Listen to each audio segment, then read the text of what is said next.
To properly tell this story, we need to crank the clock back to last February, when Angus randomly scrolled across this on Facebook Marketplace. The "this" of today's video happens to be a 1970s big block Oldsmobile powered sleek craft jet boat that had been left sitting for a couple years. The listing said the only thing wrong was there was a little water in the oil. I don't know anything about boats and Angus doesn't know anything about self-restraint, so we decided to buy the boat and do a video once it was summertime. But until then, it was going to sit in a storage unit out of the weather, which gave Angus a perfect opportunity to fix some of the rotten wood. The interior in this boat looks nice from about 20 feet away. When you get up close, you find that all the stitching's coming undone, the seat bases are rotten, and everything is like wet, like it feels wet. I am gonna just go ahead, make some new base wood for all of our seats, including the frame and the bases of all the seats, because honestly these things are junk. I got the seat cushion pulled off the passenger side, and this kind of got left behind. The rest of this is just rotten wood all through here. This is flimsy. This is, oh, well, that's a separate part now, so I'm sure that won't be important later. And our back seat.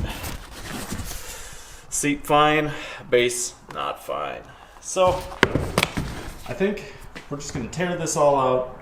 I'm gonna go make some just basic plywood bases, and hopefully we can just copy paste all the vinyl, slap it back on there with some staples, and we'll be good enough for this summer at least. With that, our fearless man of meat stripped the interior out of the boat, threw it in the back of his ever so reliable F-100, and hit the road on a quest to find someone around Chautauqua, Wisconsin that knew how to do woodwork, because we sure as hell don't. Well, we have all of our interior pieces out of the boat, and I've already begun tearing them apart with the help of my friend Steve. They've got a really nice shop, him and Chuck. They built this a few years ago, and they were kind enough to allow me to use it to make these seat bases. Super appreciative of that. It's been much easier than cutting things with a handsaw on the ground. Hopefully we'll just wrap this up. It's different content. I'm not very good at woodworking, so I have nothing to tell you other than take your time and don't lose a finger. I've got all of mine still. Yikes. After a couple weekends of splinters and wood glue, Angus had himself some nice looking bases ready to go in the jet boat. I'm not a professional, as it turns out. This is entirely wrong. Don't copy what I do and think it's going to be good, because it's probably not going to be good. But got our driver's seat in, foam is applied. Gonna try and finish up scraping the old foam off, get it on a base, get the base in the boat, just, you know, square everything up, see where everything's gonna land. I'm dying to hear this engine run, but I think we're gonna have to wait a while for that, just because it's still darn cold out. That's all I know. Thanks for watching. All right, Phoenix, what the hell have we got ourselves into this time? The ugliest camper known to man. Now, you may rightfully be wondering, why the hell is there suddenly a camper on screen? This will make a little more sense later, but for now, know that this was a video that got scrapped quite literally, but still kind of ended up playing a role in the jet boat video. Besides, this camper was so damn ugly and so much work that it would be pointless in throwing all the footage away, so we're gonna use it here. This is a tiara. That's the only word I've seen on it. I don't know who made it. I don't really know much about it at all. We've heard rumors of this thing. We've heard rumors of something to do with this mural and a notable person that maybe owned it. I don't remember. One thing I do know is that this sumbitch has a big block Oldsmobile and it's front wheel drive. And that's really weird. That makes a lot of sense. Oh, there, man, it stinks in here.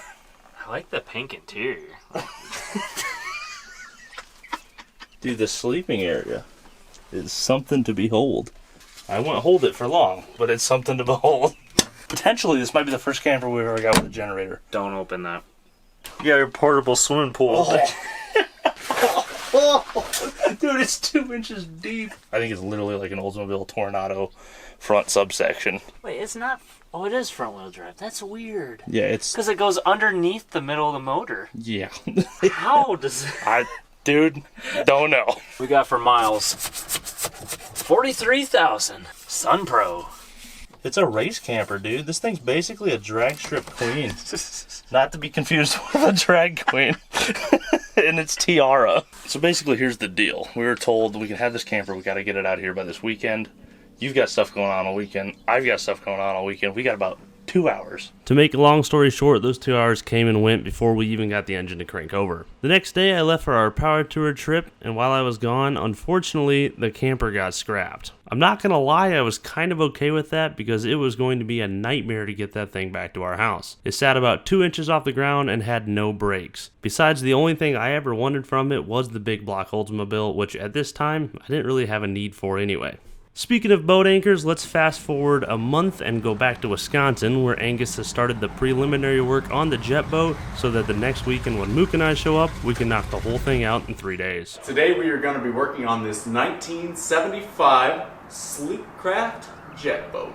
I'm really not clear on what flavor of sleek craft this is. The title says it's a streaker. This boat is one of the anchors that has a 455 Oldsmobile big block powering a Jacuzzi YJ12 jet drive.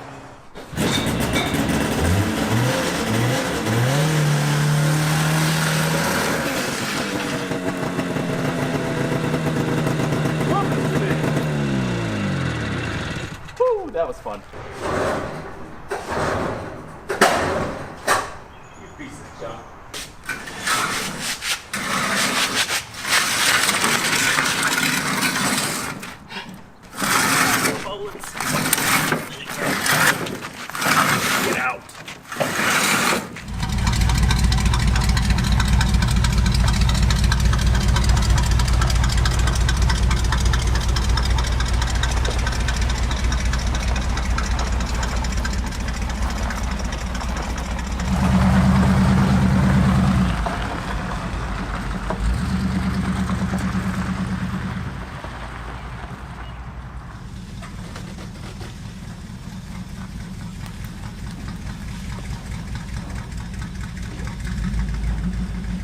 Well, we got it partially in the garage. I would really love to hear this thing run before I do any more work to it. I have yet to pop this thing off and see if it actually does run. I'm not concerned about this motor being stuck. I have spun it by hand and it allegedly ran last summer. An important side note before we do that, the jet drive is disconnected from the engine. If we were to fire this engine up with the jet drive connected, we have a good possibility of ruining bearings, destroying our impeller, any nature of bad things that comes with firing up a jet pump outside of water. It's not good, would not recommend. So drive shaft disconnected, pulled up out of the way, away from the flex plate. I might just throw some fuel down the carb, see if we can get her to fire up. I'm just gonna pour a little bit of gas down the throat. This thing should just pop off because it hasn't been sitting that long. That'll be enough, I hope. Ready, set.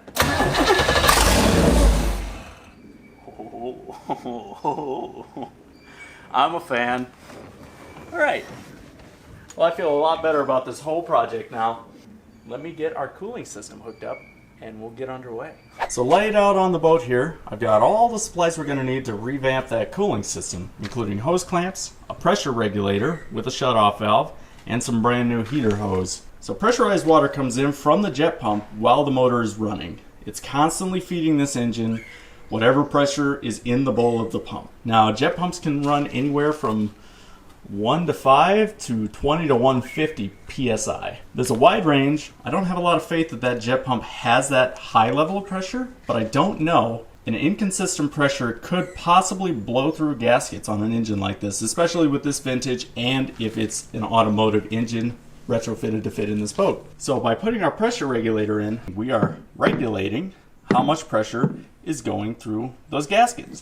Once we get our cooling system hooked up, I can hook it up to a garden hose, run our water through this engine while we make this engine run. Alright, got our cooling system all wrapped up, new hoses every which way. We got our pressure relief valve installed with our blow-off valve going up and over the transom for right now. I went ahead and cranked the engine over just to see if we could suck fuel through the fuel lines, and we got fuel up to this hose and it was pressurizing, which tells me that our needle and seat might be stuck close. So we'll give that a few whacks with a hammer. Okay, went ahead and tapped on the carb a bunch to get the needle and seat to work. Hopefully, maybe. So ideally, I'll crank the key and it just fires up. Calamity, I'm sure, is about to ensue. 3, 2, 1.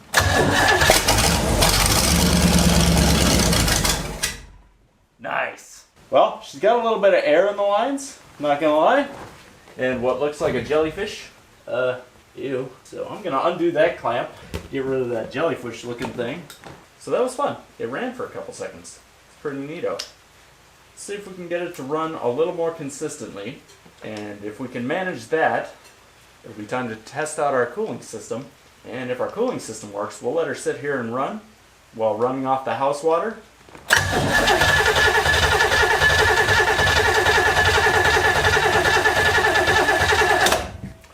Well, I hated that. Just a little hint. Oh, it's sad now. Alright, I'm going to throw a jumper pack on that battery and hopefully we can get it to crank longer and maybe fire back up. Please and thank you. Alright, update. It looked like there was water in the fuel line, which I probably should have foreseen seeing as this is a boat. Boats get wet. So I took our soft line off, ran it to a jug, sprayed it with some starting fluid. We're going to try and pump some of that goo up and out of there, see what we're getting out of these lines. If it's bad, we might have to do a full tank flush, which would suck, but let's give it a shot.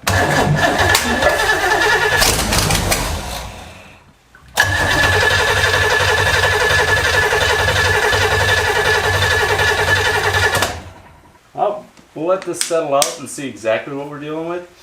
One thing I do know, it's a lot like water, but I did bring an auxiliary fuel tank, so we will be able to run this thing off of that 3-gallon tank. I've got our auxiliary boat tank hooked up. Ironically, it's finally being used in a boat, so that's kind of neat. We'll see if we can get some of this good gas through and stop getting whatever that goo is. Round we go. What do you even have to run off of right now? Okay, that looks much better. Much more like gasoline. Fire it up.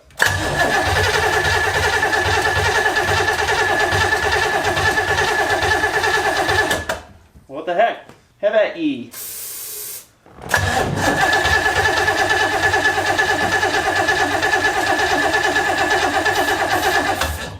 Oop, hated that. Okay, well, I may have just vapor locked it. We're just gonna leave it sit now for forever. Beans.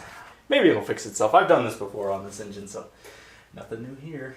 So while I was waiting for this boat to self-heal itself and unstick from whatever funk it was in, I decided to pop our carb apart. And I found some pretty telling results. That's all goo and water and I don't even know what. So this needs a pretty solid little clean out. Yeah, no wonder it wouldn't run. No wonder that needle was sticky initially. That's bad. So I'll pop this fuel filter off as well. See if we've got gunk in there that's just continuing to flow in. Alright, so we got our carburetor tore down, put back together. Luckily I didn't break any gaskets, but I found a lot of junk in the bowls, including water, so shocker. We've got fresh gas in it now. We've got a solenoid or a switch issue that's causing it to, not turn over occasionally. I like to party. Do you like to party? Let's party.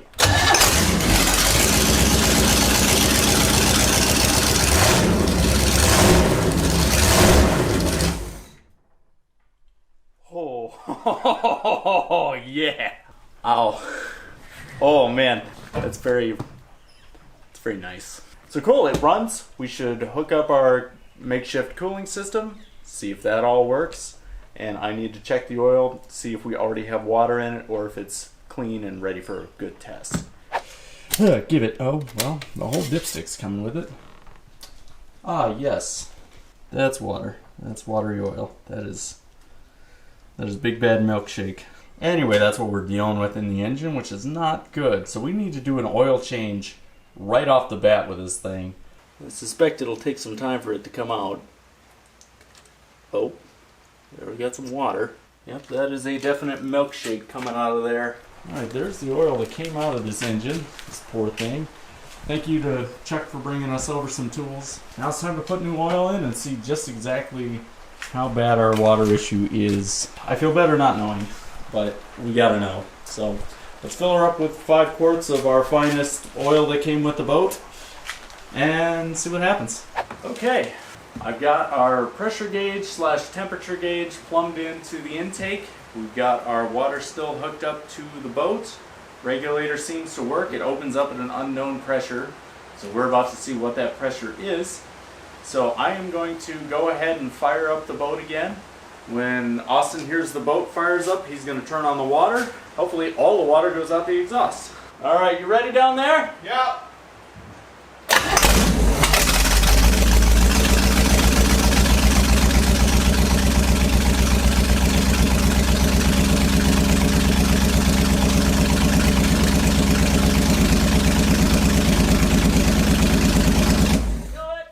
Wow.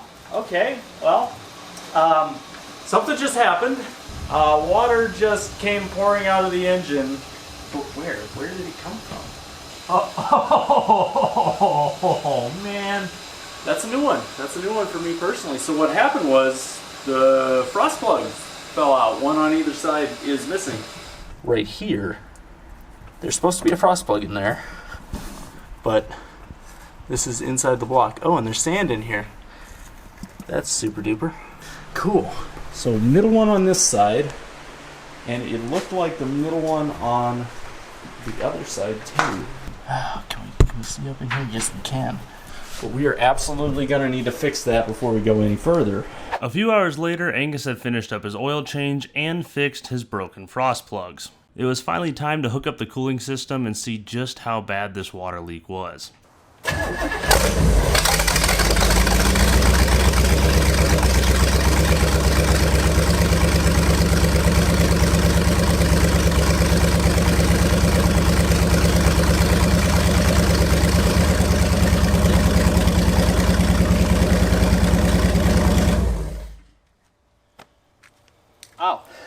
Alright, so we're going to shut the water off there.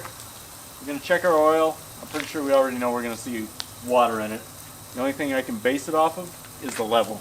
Did we gain a lot of water? Did we gain a little water? Who knows? It ain't me. So here I am. It's nighttime. We stepped away for like 10 minutes to go get dinner, and all of a sudden it's dark and it's 9 o'clock, and I am super tired. But we did learn that it is making water in the oil.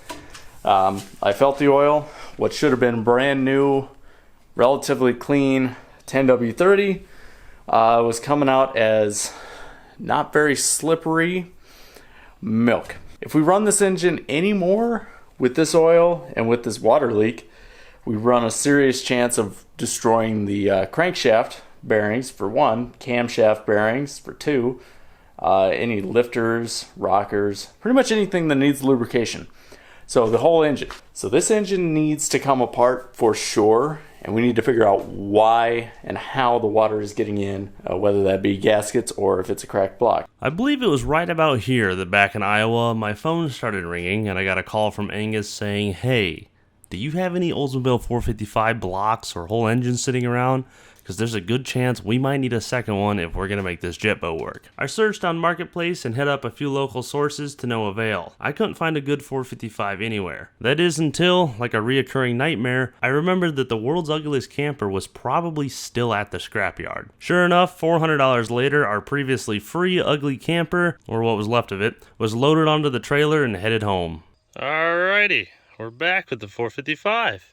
It's changed a little. We're missing a few bits, but I think it'll buff. Now I won't feel bad in the slightest cutting it up because, well, it's already done. Unfortunately, all that did though was make it really inconvenient for us to load and haul, but still just as inconvenient as if it was a whole camper to move the engine or to pull the engine out. So either way, let's see if this is a good motor because we need it this weekend for where we're headed. It literally says Oldsmobile 20 on it. Give her a little laughing gas.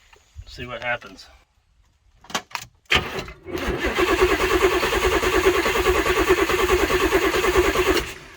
We're missing at least 3 plug wires, so even if it doesn't make noise, it's not going to be great.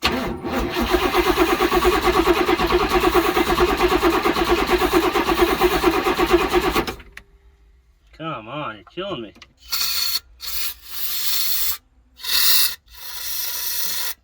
I need to know you got some good in you. We got some buckets to drink.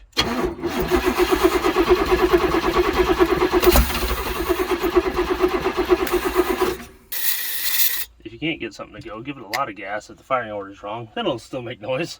Might be this way, but it'll tell you what's going on. Oh, come on, girl. Come on.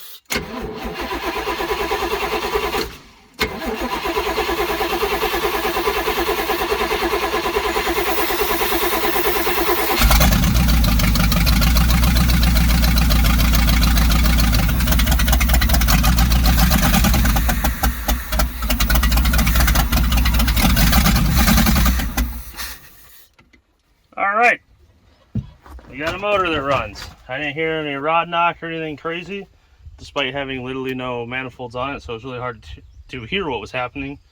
But that seems to me like it's a good 455.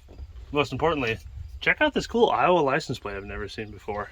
It's a Sasquatch Centennial. Alright, let's pull this sumbitch out of here. Oh, hang on there, little guy. A little more. This has to be the dumbest looking thing we've ever done.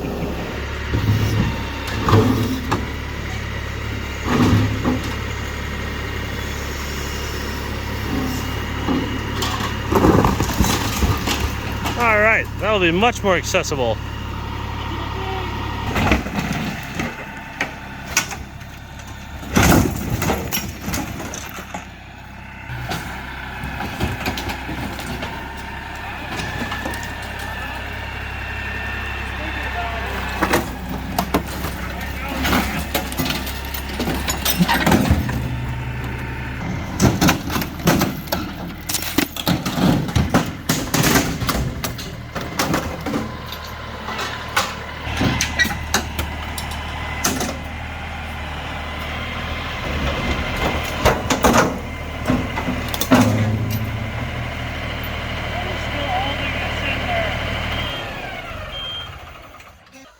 Oh, there's two bolts right there I never saw. The frame's not unbolted, but in other news, the motor's almost out. Done playing games.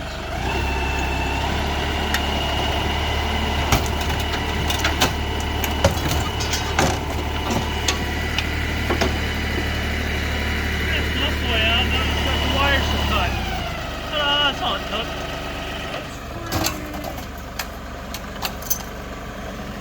It's that one goddamn brake light. Oh, it's free! So in case anyone's ever been curious, you can take an engine out of a motor home using exclusively, and I do mean exclusively, a cutting torch. Radiator hoses, wiring, power steering lines, gas lines, all of it. You just sear through that shit and pull her on out. Finally, it is free! Let's get this son of a bitch cleaned up and head up to Wisconsin. God, that was a pain in the ass. So I'm sure Angus has learned a lot about jet boats, but down here I've learned a lot about 455 Oldsmobiles and sourcing them.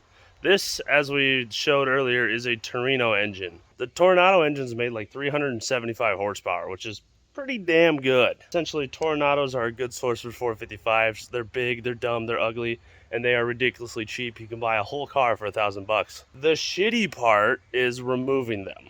This was a pain in the ass to get separated, and I torched pretty much everything you see here to drop the subframe out from this camper. I'm sure dropping it from the car would be a lot easier because I wouldn't have this dumb shit that the camper did that was specific to this camper, but that's literally essentially a Tornado frame cut and bolted into this camper. Once I got it out, I had a mount here, which was this axle.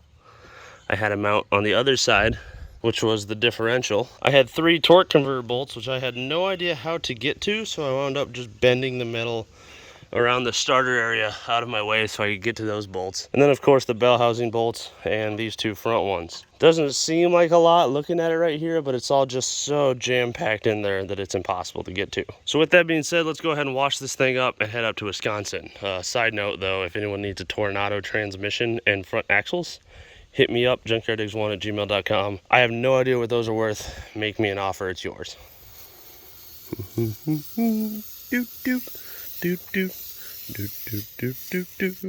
There's pretty much no better way to clean an engine than this right here. This and the old pressure washer. There we go. That's a lot better. You can't even tell that's the same motor. Holy cow, that cleaned up nice. That was only the first pass. That following Thursday, while Mook and I made the 5.5-hour drive to Chautauqua, Angus tore into the old engine to see if there was a chance in hell of saving it. Update time. So I went ahead, pulled off the driver's side head from the engine, didn't see anything unusual on it, separated our gasket and everything appears pretty normal. There's nothing abnormal between each of the water jacket marks and the cylinders, let alone the water jacket marks and any oil return passages. So that checks out. The heads themselves, they don't look too bad, but the intake manifold, I started looking at that a little closer because I was thinking it's kind of interesting how the windage tray is there with no gasket on the bottom side of it. So then I started looking in the oil gallery, and let me spin you around real quick, see if I can show you what I'm seeing. Right here at the front of the block, right up against the china wall, there's oil residue, oil and water mixed residue on the china wall. And I wiped it off of this side, but it was up the front of that. It's the same on the rear china wall. Now this hole right here, this very top one that my finger is over right now, that's our oil return passage, and there's one on each corner of the block. So aside from it being super small, that's about the only way that oil would get back from the heads into the lifter gallery. So I thought that was strange how that water oil mix was making it so far up the china walls, until I started really looking at our windage tray. I see a little bit of dilution in the corners, which means we might have been getting water through our water passages on each corner of the intake. I gotta be honest, I've already got the gaskets to put a new intake on. Got new head gaskets. I'm wondering if it wouldn't be worth just slapping the thing back together, cleaning the oil out real good, and trying this whole thing again. As you can see, I've already started draining the oil out and totally forgot about this oil jug that I put down there, so I gotta swap that out really quick. Tools are never a bad investment. That is a quote from my dad that I remember from a very young age, and I've heard 100,000 times by now. For 26 years now, I've followed that model, investing into myself in education or into the shop or the literal toolbox with tools and equipment. And seeing that I grew up in a pretty poor North Iowa family in the middle of a cornfield, and we now have a shop full of cars that are at least worth $1,000, I'd say things are going pretty well. Now, I've learned a lot along this journey. There's some tools that you should definitely spend money on, and some that you can just get the cheap ones to get by with it. And then there's some that you don't even consider tools that turn out being one of the most useful items you own, which is exactly where the sponsor of today's video comes in with the Raycon Everyday Earbuds. Now, I know some of you may be rolling your eyes right now, but hear me out. I'm about to show you how this is the slickest, fastest, most seamless, useful tool in this whole darn building. Observe. And the amount of time it takes me to open the earbuds, they've already connected to my phone. At that point, I simply remove them from their wireless charging case, which has a 32-hour battery life. These earpods themselves actually host an 8-hour battery life. Close that sucker up. Turn on the noise isolation mode if there's a whole bunch of noise happening in the shop, or awareness mode if I want to listen to music or a podcast but still hear what someone is saying to me for safety reasons in the shop. I can answer a phone call and still use my hands to do whatever it is I was doing while still talking to customers. And thanks to the Raycon's optimized gel insert tips, these things look, feel, and sound better than ever and are absolutely not falling out. Here we go. 1, 2, 100% still in my ears. That hurt. On top of being comfortable, these suckers are durable as hell. In fact, the new Everyday Earbuds are water resistant. You can drop these in a puddle or run them through the washing machine and they'll come out just fine. Unlike the tools on the Snap-on truck, if you don't like the color, you can change it. These come in red, blue, black, rose gold. These Raycon Everyday Earbuds offer the same premium quality, if not better, than other brands at half the price. So if you're ready to invest in one of the best tools you've ever had for the house, shop, yard, and everywhere else, click the link in the description below or go to buyraycon.com/JYD for 15% off your order. That's buyraycon.com/JYD for 15% off. All right, let's get back to the video. And just like that, ladies and gentlemen, welcome to Chautauqua, Wisconsin. The Iowa team has finally met up with the Wisconsin team. And we have ourselves a Mook And a 455 Oldsmobile. Thanks, Mook. So, this sumbitch keeps drinking water, huh? Yep, sure do. Are you suspicious of anything currently? Just about most of it. So the block, I'm still not sure if it's cracked or not. It held water over the course of a week. So far I've checked, obviously, the intake gaskets and the head gaskets. Nothing painfully obvious, but I did see signs of leakage through the intake gasket, which is just that turkey pan. Yeah, I see there's water in the block, so you would think if it's cracked it would flow out. From the sounds of it, this thing is drinking water. Oh yeah, so the oil is down there. It hasn't even separated over a week? Nope. Holy shit. Yeah. Oh my RTV. So somebody obviously also suspected that, and they took the front water cover where the water pump would be off, and RTV the everything out of it actually. With red RTV, which is Not absolutely a problem. That's definitely leaking. That's not what that's for. where this mounts to behind that timing cover plate. There should be another set of gaskets into the block. The sheet metal in this boat has only seen fresh water. If there's a pinhole through one of those gaskets or through the metal if it's pitted, that's water all day. Well, let's assess this a little bit, come up with a plan, and dive into it. Right, Mook? Yeah. Before we committed to attempting to reseal the motor already in the boat, we needed to figure out what the hell happened to it and when. Angus messaged the guy he bought it from, who was able to track it back 4 owners and figure out who last ran this thing on the water. With a little bit of Googling and some luck, we were able to get a phone number and shoot him a call. Hey Scott, I have a couple questions for you if you got a minute. Sure. For better or worse, we own an old jet boat that I think used to be yours. Tracking back to the owners to try to figure out exactly when it initially milkshaked the bottom end with water, and we're wondering if that was when you owned it, or did you buy it that way? No, so I got it from my grandfather. My grandpa, I think, bought it brand new. And you know what? He was a second owner. I think he bought it in like 1980. So as a California boat, he took it out to Lake Mead all the time. Actually, that milky oil started happening with him in like the 90s with it. And he didn't know if that was like a front plate where the water pump goes. Yep. If there's a bad gasket there, he never tore into it. He just kind of drove it and then changed oil like every 5 times he took it out. Oh, so it was a minor problem at the time. Yeah. Gotcha. As far as I know. Yep. I think we ran it the other day and it was like immediately full of water. So no kidding. People have been through it though, so we didn't know if someone did something wrong or if this goes way back. But it sounds like there's a small problem that the next few owners tried to fix and make it a big problem. This thing sat in my grandpa's yard for probably 10 to 15 years. But it was all covered. Everything was, drained down. It was winterized properly. But it did sit for probably a decade. I had it for about 4 years, I'd say. I mean, I took it out about 10 times. I had the oil get milky on me, but it wasn't super bad. If it's been passed around 4 times, maybe somebody tore into the wrong thing. Sounds like if we go through everything, we could probably get it back to the point of just a little milky, which would be okay. As far as ripping that thing down, I never had it apart really, so I couldn't help you there with that. Well, you told us what we needed to know, which was how long has it been doing this? Well, hey, we'll keep in touch then. All right, thank you much, sir. All right, man. Have a good one. You too. So, we can at least get it to the point that we can run it a couple times and then have to change the oil. Unless it was a crack that got worse. Let's just go through it and build it with All new gaskets. high attention to detail and do it correctly, and then we'll just be like, oh look, it works. Right. To the garage.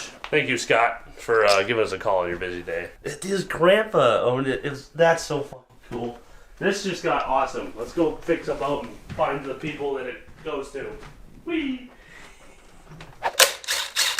So I'm going to go on a limb here and say with the obscene amount of red RTV I'm seeing on this, there is no gasket behind this plate, and it's just RTV. It would not be the first thing on this motor I found with no gasket. Oh, God.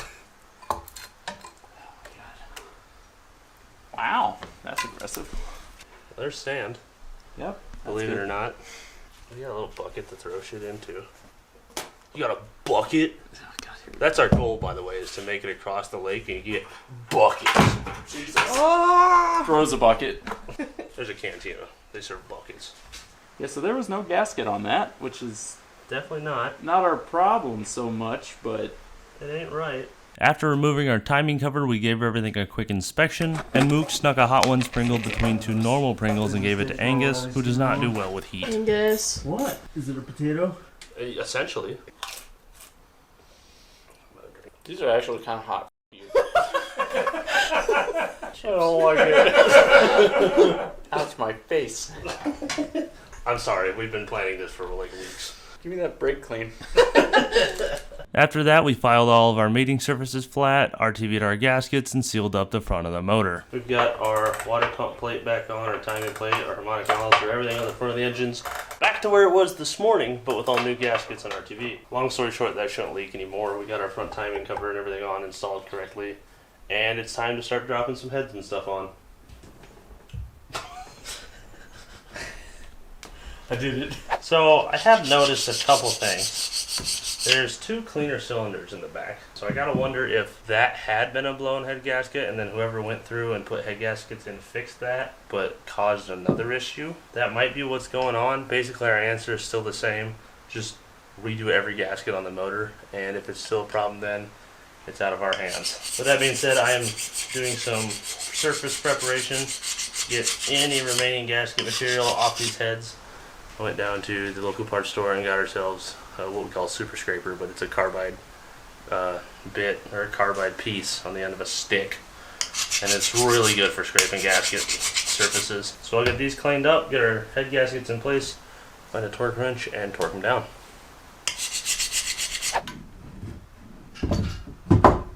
Sweet. Make sure you get yourself a nice quality torque wrench for this. Make sure it hasn't been dropped 1,000 times in its life. Make sure you have your torque wrenches recalibrated if they are dropped hard. Yeah, and don't leave it engaged. Make sure you set it to 0 when you store it. We're going to 85 foot-pounds on these head bolts. I'm starting in the middle and then working in a spiral out.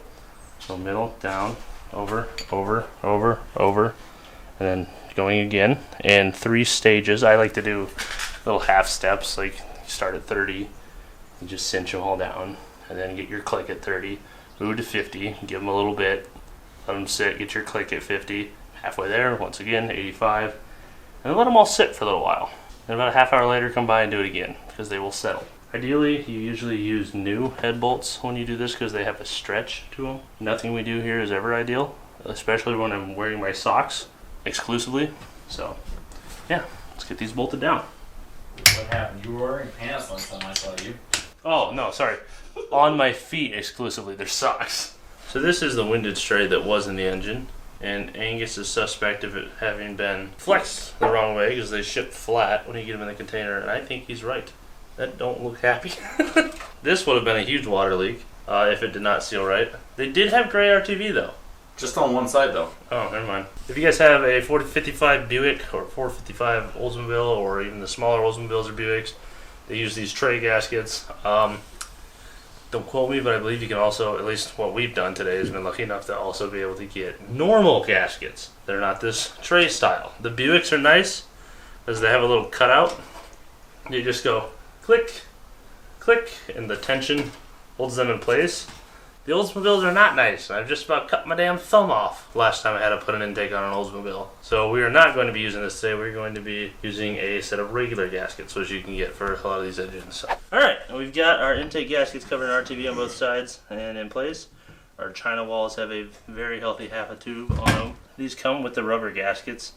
I've yet in my life ever got one to actually work, the rubber or the cork. Luke taught me this early on, and I've tried the OEM gaskets a few times just to see if I could get it to work for once, and it never has. Throw those right in the trash can, cover your China walls and RTV, and then drop your intake on nice and square, settle it down. And then I like to do the old come in seal along this. I really got to come up with a better name for that. Yeah, you do. The old smear and seal on the I'm crack. not sure I like that any better. Okay, are you ready for this? Not especially, but okay. Nice and straight. I can't. I'm giggling. Stop giggling. Oh, we actually just absolutely nailed that. Fucking Like, nailed it is perfect. A few things to know about intakes when it comes to bolting them down. Do it right. The ones where they have a nice perpendicular bolt to head surface like this are pretty okay to bolt down. Fords, the bolts sit straight up and down like this, and that causes the intake to walk a lot when it goes down, so you need to go through very slowly and torque it down and do it like 10 times, or else it'll leak. Alright, intake's on. Take our extra RTV that's squeezed out and smear it in the crack between the block and the intake, and that will definitely seal everything up. And it'll stop that pesky water leak, I'm sure. Yeah, this is going to be the best sealed Leaky engine to ever exist. While that RTV sets a little bit before we put full torque on our intake, let's drop all our push rods in. Because we handily forgot them. Yep. Was it all over the intake? You're right, there's some shit in those. Seems rather excited about it. Oh, wrong way. Oh no. Now, usually we would run zinc, but two things. We don't know if this oil is just going to become a milkshake once again anyway, and we're basically dumping in money right now to throw it away. And two, we forgot to buy zinc. If you haven't heard us mention it before, you need zinc in old engines because they have a flat tap of camshaft, and those need zinc in the oil, which was removed after the advent of catalytic converters. Sweet, let's prime this sucker. I think we can just put a 1/4-inch drive Thingy on the stick and just wah. Don't drop the socket in the motor. Noted. Like that? I saw a bubble. What is that noise? Is that Like gear driven. Is that the pump? Oh god, I've never heard that before. Good luck, everybody.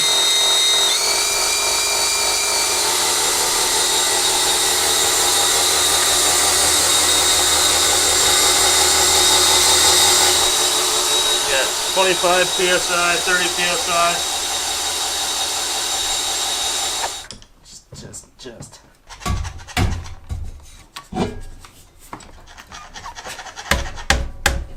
Well, it's on there. It might leak. No, Angus, no leaks allowed. What if we traded bad leak for okay leak? Oh, exhaust leak. Yeah. So if we put Yeah. more air in the boat, We'll put more. we'll put less wet in the boat. Gaskets. I'm sure he gets to use a hammer. I'm responsible with the hammer, Angus. Says who? Says me. Who made you the boss? Who bought the boat? Who drug it home in a snowstorm like an idiot? Okay, so we're both equally stupid is what I'm getting here. How's your exhaust going? It's on. It'll leak. Well, you'll love to hear it. Oh, we will. Alright, that was the last double-sided RTV gasket for this engine. I can clean my hands. Get these valve covers on, drop a carb on, wait for everything to cure. You fire it up for 5 seconds tonight to make sure our timing's right, which it is. Run it in the morning with water. Because the neighbors would kill us if we ran it right now. Good luck, everybody. I'll hold on tight.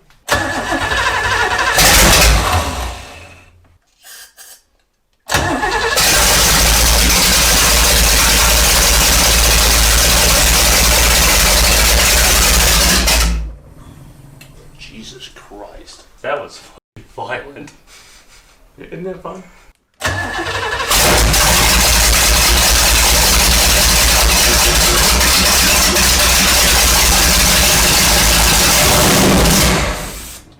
That runs damn good. Well done, sir. We'll see you guys in the morning. Good morning, everyone, and welcome to day 2.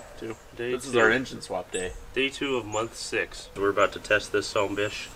See if she's good to go, see if we got it sealed up, or see if we're going to be doing an engine swap today. I've got my timing light out. We'll set our initial timing and stuff while this thing's warming up. Get it all dialed in where we know it's going to run good. Then I think we're going to hook some water up and ruin all that nice new oil in the bottom. Or buckets. After you, sir. Okay.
She's tuned.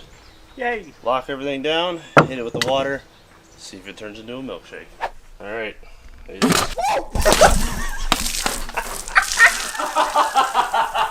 Contact.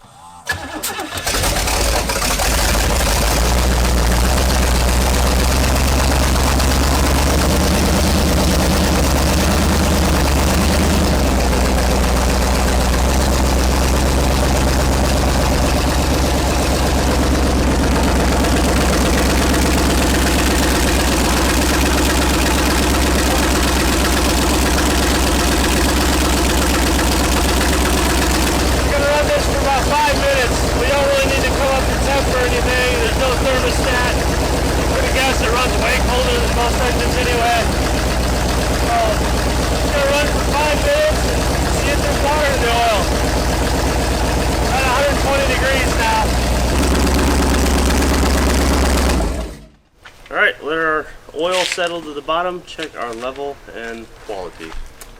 Back in a bit. Moment of truth. Don't feel very truthful. I think we might have done it. That looks just about the same as it did before. Last time it was like completely milkshake, right? Oh yeah, absolutely. If nothing else, it's a lot better than it was 4 days ago. Because I ran it for 5 minutes, and it was milkshaked so bad that you couldn't read the letters on the dipstick. It was just pure white. If nothing else, it's back to how it was in the 90s, where they get 4 or 5 trips on it before they gotta change the oil. Yep. Well, we'll let this cool a bit, maybe run it for 10 minutes and test it again. Your hearing loss is not service related.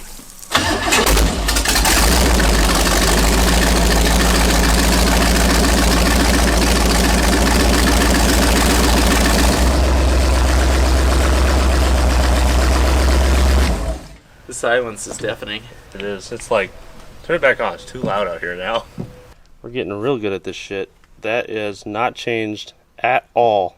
Now we put it on the water, and it actually builds pressure to the seals versus the garden hose probably not being able to enough water to feed it properly. It might be a different story. But it's doing better than it was last week on the same system, so... Yes. We can't for sure say it's perfect. But we know it's at least back to the 90s. Clean everything up, put the interior back in buckets. Buckets. It's not even noon. With that, we hooked up our drive shaft, hooked the jet boat to Angus's square body, and hauled it down to the boat ramp for its first inaugural test on the water. What a glorious sight. Almost immediately, we realized we had a leak in the jet pump itself, pulled it back out of the water, and replaced an O-ring on the jet drive. There, looky there, folks. It's the jet. Can we call this the toilet bowl? Cannot. Gib. Well, that sucks, because I like that name for that. So this O-ring right here, I replaced it. The old one was cracked in half and just generally terrible. Once that was done, it was finally time for our maiden voyage. This is for like 8-year-olds? Might have to listen in. Alright. We're not leaking water. Alright, well, let's push it off and change that.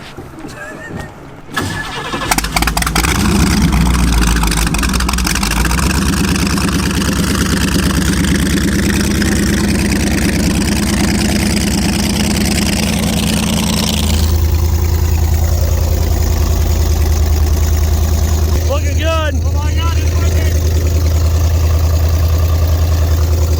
Still no pressure, but we got water coming out.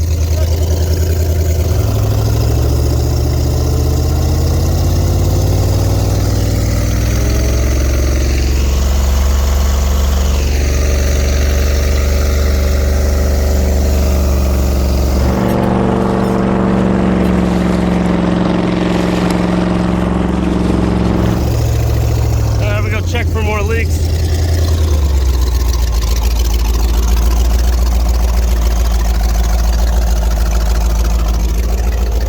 I think we have ourselves a well-sealed boat, sir. Will it go on plane? Good question.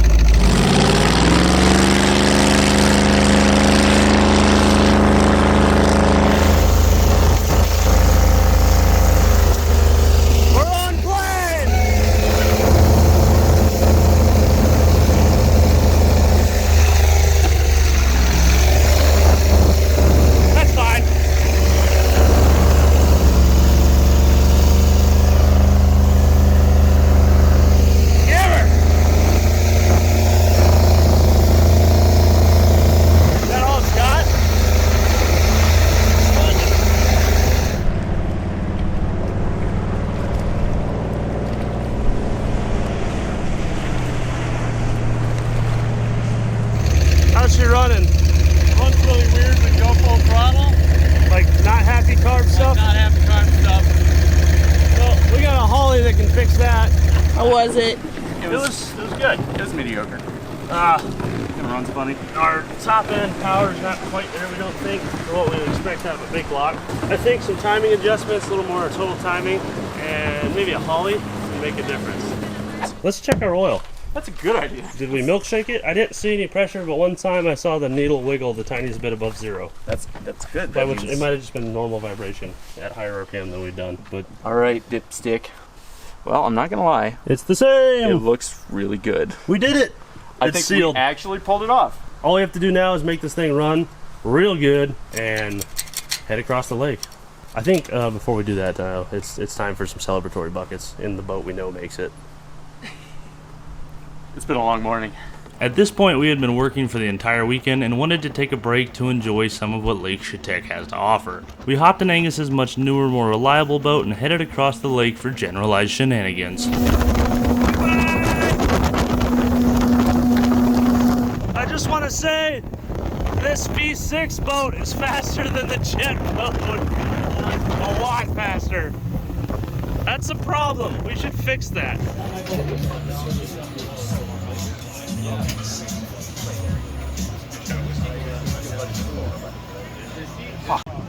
Oh no! Quick, get the bridge, get the bridge, get the bridge. Get it, catch it. And it's gone. Goodbye. We'll get it the other way. Good job, Kevy. I tried. Well, if you guys ever made it here, you can see one of these, maybe. Yes! Where is it? Vegas, White Circle 3000. Activate go. 10 o'clock. I'm going. Port side. Give her the shit. Yeah, baby!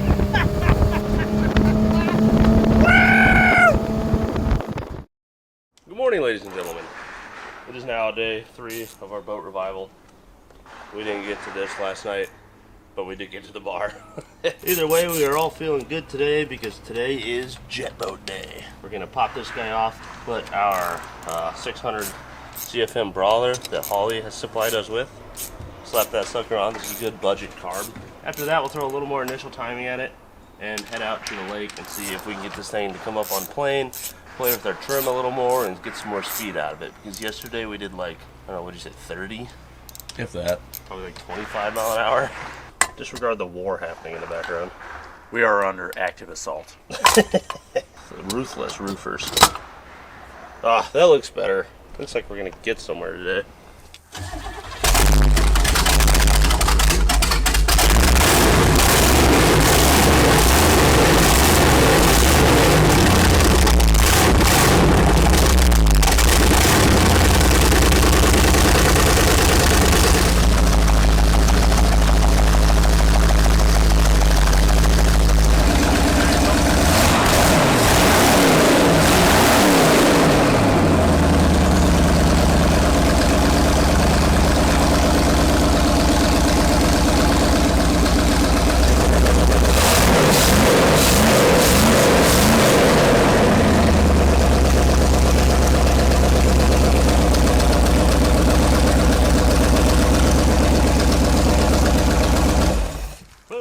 We got ourselves a runner.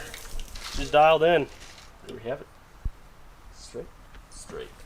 All right, to the water, To the wet. and then to water. buckets. Buckets. Oh, by the way, Ethan showed up. What's up? Doing great. Is this one like wasted? Is that your left or my left? Are we gonna die? Now this boat ramp was a lot less busy and closer to the cabin, but unfortunately it was way more shallow and sandy and we didn't want to risk pulling any of that up into the jet boat. So we had to find an alternative way to get ourselves out to open water. We're professionals in our craft.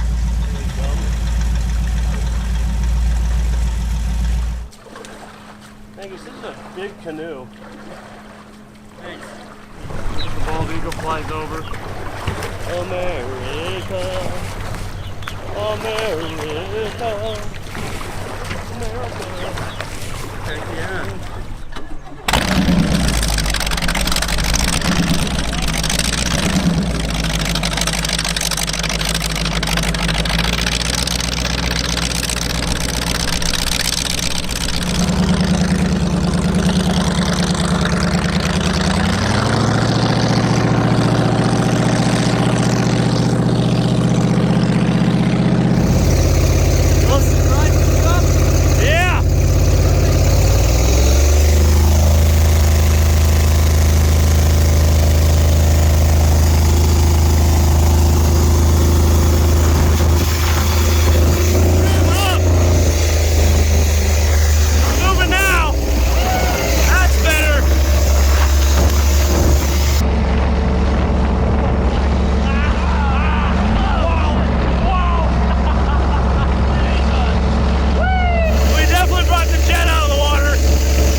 Secondaries came open, seems to run pretty good, didn't stutter at all, so I think it's dialed. It doesn't look to be filling up with water, so I think it's sealed. It's time to go get ourselves some buckets.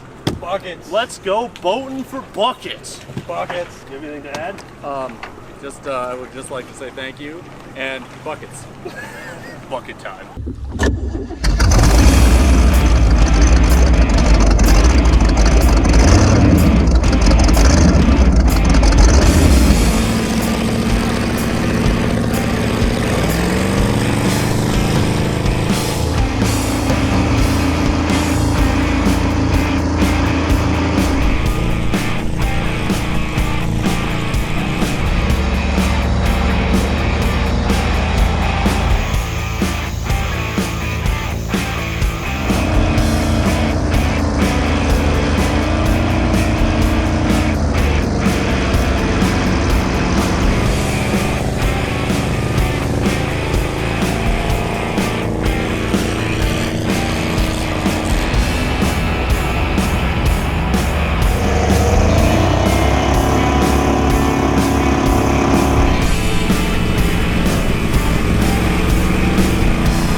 Get this tied up and get some buckets.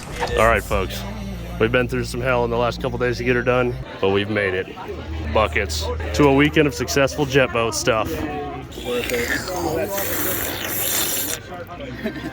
Bucket noises. Hated that. And with that, we put the cameras down to enjoy a Sunday with friends and buckets. So with all that being said, thank you guys very much for watching this episode of Angus's Jet Boat Revival. I hope you enjoyed it. I hope you maybe learned something along the way. And I hope that you consider subscribing and leaving a like and comment below. We'll see you next time right here on Junkyard Digs for more boat, car, farming, heavy equipment, go-kart, three-wheeler, you name it, revivals and adventures. Peace. More Buckets!